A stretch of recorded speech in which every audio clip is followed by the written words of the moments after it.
It seemed manageable at first. On the Monday before Christmas, as Winter Storm Elliott began to build, Southwest Airlines management huddled up to formulate a plan. The following day, it went into motion. After internal deliberation and after informing the pilots union, Southwest HQ began canceling flights in advance of the strengthening storm. The notice first directed customers at these airports to check if their flight had been disrupted. Then, the list of airports began to grow. So, the airline started the process of canceling flights by the hundreds. As the winter storm worsened, that call proved worthwhile. In fact, with the benefit of hindsight, they didn't go far enough. With the assumption that undergirded the decision to cancel, that they could process the cancellations early enough for customers to pivot plans and crews to reposition for new routings, proved utterly, devastatingly wrong. You know the rest of the story. Temperatures plummeted, thermometers across Denver plunged 37 degrees in a single hour, foiled travel plans ruined holidays, 5,700 flights nationwide canceled before Christmas, and while other carriers staggered along, Southwest crumbled into crisis, ultimately canceling nearly 17,000 flights and losing out on an estimated $825 million in the final 10 days of the year. It was the biggest meltdown of its kind. Some blamed the storm, others blamed the carrier's point-to-point model, while others still blamed the company's culture. But as time let the hot takes cool, a less exciting culprit came forward. A culprit that's hardly unique to Southwest. A culprit, in fact, that's less a bug and more an inherent flaw within the industry. While the biggest, the meltdown wasn't the first, and while an embarrassment to Southwest alone, it was hardly a crisis unique to the big, beloved budget airline. For Southwest, Winter Storm Elliott may have set the stage for the meltdown, but it didn't cause it. As much as anything, Southwest meltdown was a function of legacy. Southwest made its name as the pioneer of the low-cost business model through quick turnarounds and point-to-point route networks. While a typical airline will fly their plane out and right back into their hub, a given day for a Southwest aircraft might start in San Diego, then continue to Sacramento, Denver, and Nashville before finishing up in Tampa. Through this network structure, Southwest could offer non-stop flights where competitors only had one stops, and by exploiting this niche, grew into the world's sixth largest airline. But while efficient in perfect conditions, this system becomes a liability in the event of a delay or cancellation. Pilots time out, crews don't make it to their expected destination for the evening, and planes aren't positioned in the right place for the next day's flight. But weather and unforeseen circumstances, as they always have, exist. So Southwest has tools for these situations, one of which is a GE aeronautics system called SkySolver. Plug data into SkySolver on irregular operations, and its algorithms will, in the words of its brochure, execute flight schedule changes and cancellations, conduct aircraft routing and equipment swaps, and make fixes to crew assignments and pairings. It means that if a developing storm was to roll over Denver and cause Southwest to cancel this inbound flight from Sacramento on account of the risk that the plane and crew will stay grounded by the weather, it would call on SkySolver to effectively stem the bleeding and make sure that problems don't cascade to impact the rest of the routing. After arriving in Sacramento, rather than heading to Denver, SkySolver might send this plane on a passengerless deadhead to Nashville, where the crew now nearing the end of their workday could time out and hand the plane over to the next. Of course, that's only the beginning. While finding the most cost-efficient solution is simple in the context of this single routing, it becomes orders of magnitude more complicated when considering the hundreds of additional Southwest flights passing through. Like where to reposition the 737 that normally would have been running in and out of Denver all afternoon that has both the space for the plane and can begin running services the following morning. Or what to do with the 737 that is running flights between cities in the storm's path and thus is at risk of getting stuck in a snowed in airport. And how to make sure the later legs of this routing get flown when the plane meant to run it won't make it out of Denver that morning. Now, SkySolver is powerful enough to run up to 300 batches of cancellations in 20 minutes, but it does have limitations. First, it creates solutions to cancellations on the assumption of a static baseline. For it to figure out viable alternatives if half of Denver's flights are canceled, it needs to know that the Sacramento to Denver flight has already been canceled, and if it doesn't, or if the flight is canceled while the system's running, SkySolver solutions become less tenable, requiring reruns or manual intervention. Second, SkySolver is also limited by the data input into the system. Some of this data comes from an internal tool of Southwest's called the Baker. Dispatch processes delays and cancellations through the Baker to reconfigure routings for aircraft and passengers before the information is then plugged into SkySolver. Crucially, what the Baker's data lacks is crew information. Who's available, where, when, and for how long before they're timed out. Now, as the storm worsened and the number of cancellations increased, the limitations of Southwest Solver collided, resulting in a massive tailspin. With crews left out of the equation, the algorithm's output provided what it thought to be viable solutions, but solutions without pilots and attendants. Once these flights had to cancel close in to departure time when it became apparent that they only had half of crew, everything else unraveled as these new cancellations altered SkySolver's baseline assumptions. Effectively, the software's blind spot transformed the expected difficulties of a winter storm, hundreds of flights canceled at least 24 hours out on the 20th and 21st, into a full-blown crisis where Southwest tools worsened problems that it then tried to fix, only to worsen things further. Through Christmas, cancellations occurred closer and closer to departure time as pilots arrived to planes with no flight attendants, while planes with no passengers deadheaded on circular, nonsensical routings like this as the software essentially panicked, positioning and repositioning planes only for the crew to time out and get stuck once again. Finally, blind as to where their own crews were, and with flawed programs providing flawed fixes, Southwest went manual, training volunteer staff at headquarters on how to process pilot and flight attendant forms in preparing for a hard reset. In the 4 days following Christmas, Southwest would cancel an incredible 10,700 flights, all because the airline failed to address a weak point that they had already identified. They had put too much pressure and stacked up too much complexity onto a fragile IT system that everyone already knew needed an overhaul.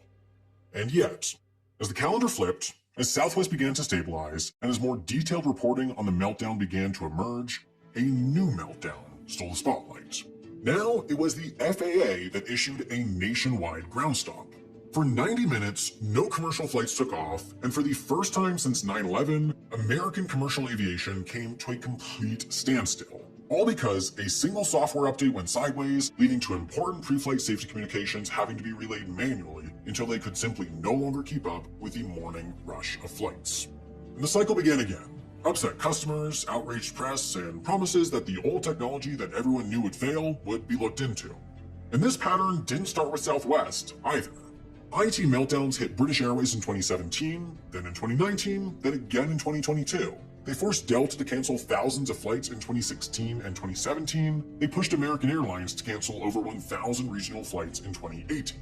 All said they'd do better the next time, and yet all still rely on outdated, overstretched IT systems that were never designed to handle the volume of industry growth in the decades since their initial development. But the problems of old, overstacked IT systems don't stop at the back end. While customer-facing systems might look good on the surface, the most important one, the very system that makes it all possible, was created as close in time to the Wright brothers' first flight as to today. When a traveler sees this, it may look modern, but what they're actually looking at is a translation of this. Behind the scenes, Google Flights entered a query into the global distribution system, an interconnected set of softwares run by Amadeus, Sabre, or Travelport. In fact, specifically it entered this: AD to initiate an availability lookup, 08FEB to indicate the date, then DEN-LHR to specify Denver as the origin and London as the destination. This initiates a query from the GDS system to another, OAG, which essentially acts as the definitive source of airline scheduling data worldwide. The GDS then comes back and spits out two options, one by British Airways, one by United. The strings of letters and numbers indicate availability across the different fare classes, then the right side provides most other data: departure time, arrival time, aircraft type, and flight duration.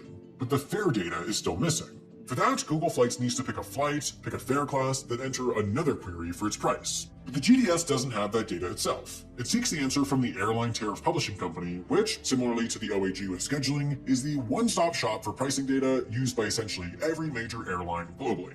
So, once again, the GDS will repackage their response into this, reiterating the flight schedule, then displaying the base fare, the carrier surcharge, US passenger facility charge, security fee, and international departure tax to give a total $630.20 one-way fare on the February 8th British Airways Denver to London flight.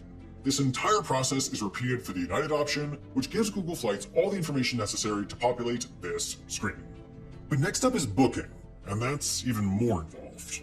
Regardless of where a booking takes place, with some limited exceptions, the user interface is just a translation tool to input a string of commands into the GDS. This sequence initiates the process of creating a passenger name record, or PNR, to which it will then input a phone number, the name of the person making the booking, then a precisely formatted description of the desired flight itinerary. After reconfirming availability and fare price, the GDS will then submit the PNR and return with this: the time limit for actually paying for the booking. At this point, the booking is confirmed. That seat is reserved and will stay reserved unless that payment deadline passes without payment. While these days customers typically pay immediately, in the background it's rarely required, but this delay deadline gives an online travel agency like Expedia, for example, time to process and verify payment from the customer before actually paying for the ticket themselves, at which point it might become non-refundable, leaving the company in a tricky spot if a customer's credit card payment declines. But even before paying, Expedia will close out the transaction with the GDS, therefore sending the passenger name record to the airline, which will respond with a modified version including a confirmation number, which is then extracted and sent to the customer in a flashy, well-formatted email. The GDS and its associated systems were revolutionary for the airline industry. Not only did they make reservations a far less labor-intensive process, they made essentially every airline reservation system interoperable with each other. These days, it's fairly simple for airlines to sell tickets involving other airlines. They're all using the same GDS already, so the way United's internal systems interpret and modify a PNR is the same way Lufthansa's would. Theoretically, United could sell you an itinerary connecting onto an American Airlines flight. They wouldn't because they don't have a commercial partnership with the airline, but from a technical perspective, there's nothing stopping them. And if something goes wrong and your United flight cancels, the airline can and occasionally will rebook flights onto American, Delta, and others using this system. But while the GDS was revolutionary, it hardly still is today. In fact, at airports around the world, when you step up to a reservations agent, chances are the other side of their screen looks like this. Still today, in 2023, the GDS is operated as a command line interface, the way computers worked before graphical user interfaces were popularized in the 80s. Command line interfaces aren't in and of themselves an issue, but in context, the difficulty is that using them requires legitimate creativity and skill.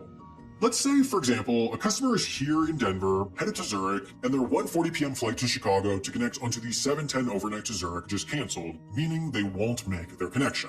A rebooking agent would start by querying the GDS for the next available itinerary between the two cities, and they would see there's a viable one connecting onto a 7:20 p.m. Swiss Air flight out of LAX, but the problem is that the only two flights to LA that would make that, at 1:36 and 3:55, are already oversold, meaning there's no seat available for the stranded passenger.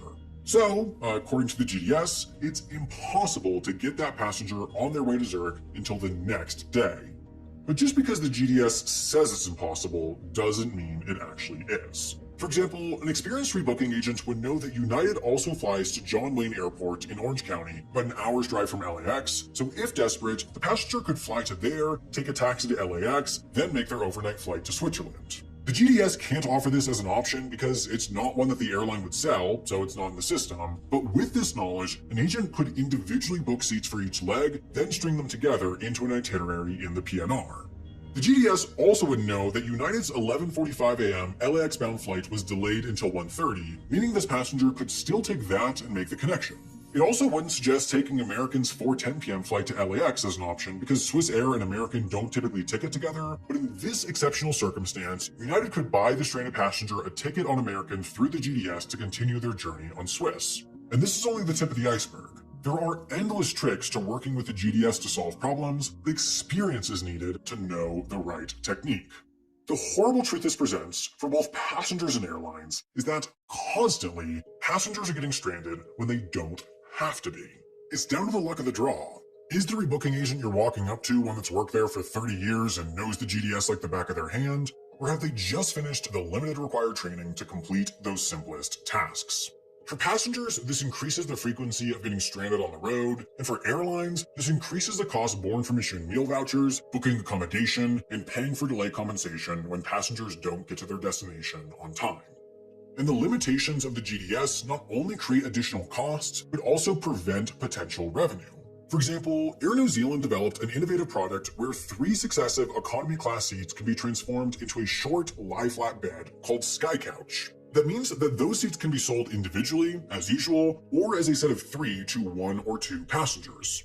This sort of optionality breaks the GDS. It doesn't have a way of properly communicating or reserving these sorts of transformable seats, so on the GDS, Sky Couch seats are just displayed as occupied, regardless of whether they actually are.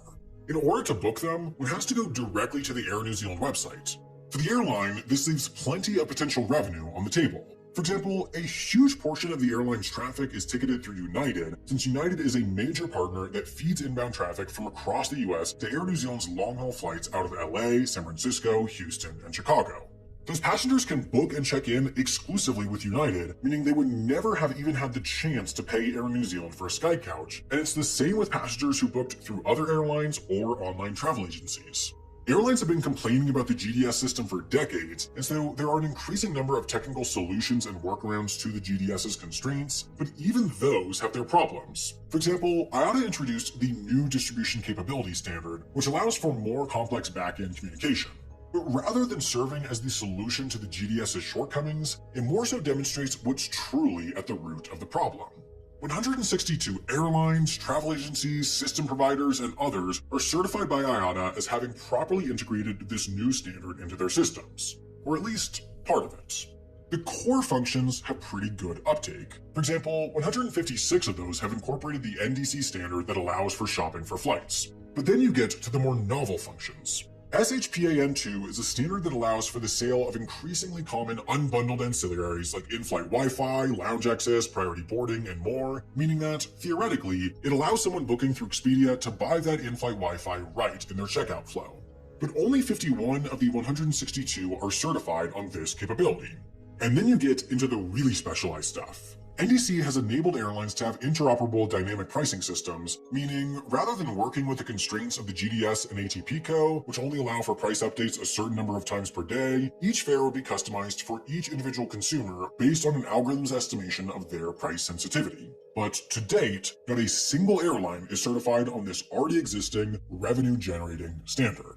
This is a familiar refrain. Airlines ask for more advanced systems are developed, then airlines don't use the more advanced systems because they decide the cost it would take to integrate them isn't worth it. And some airlines are going further, not only failing to implement new interoperable systems, but rejecting their use altogether. For example, if you search on Expedia for an itinerary between Denver and Long Beach, it'll tell you the best option is a one-stop trip through Phoenix on American, but there are actually 3 non-stop flights a day on that route.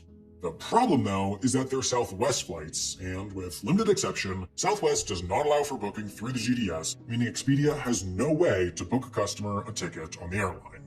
Meanwhile, on Google Flights, which focuses on directing people where to book rather than booking itself, you can find Southwest schedules, which are filed with OAG, but you can't find fares. With no GDS sales, there's no reason to distribute fare information. This all means that nearly all Southwest bookings are done on Southwest's website, where the airline can customize and revenue optimize the booking process as they wish. The upsells are everywhere. Before confirming a fare, one gets a pop-up outlining the benefits of the next most expensive fare class.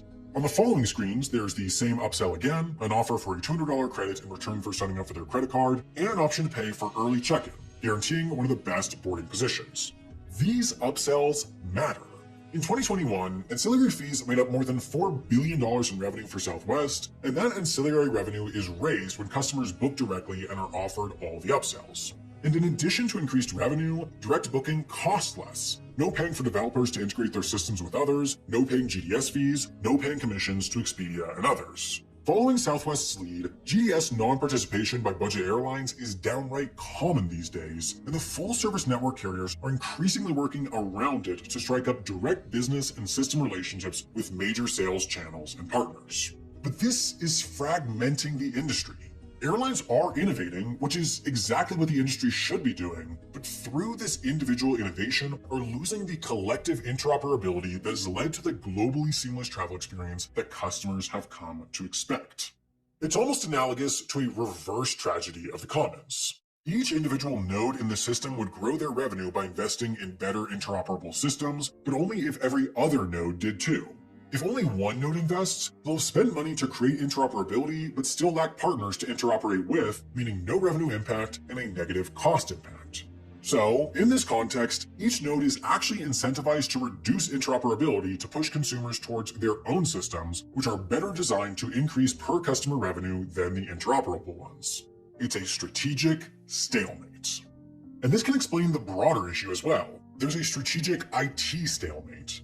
When every airline's IT is equally bad, there's little competitive incentive to improve it.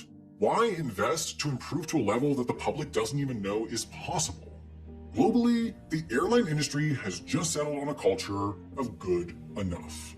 The problem, from our outside perspective, is that airlines essentially act as public utilities these days. They are the only practical means of long-haul travel and are also the only practical means for medium-haul travel in areas of North America, Russia, Australia, and other larger, less dense countries.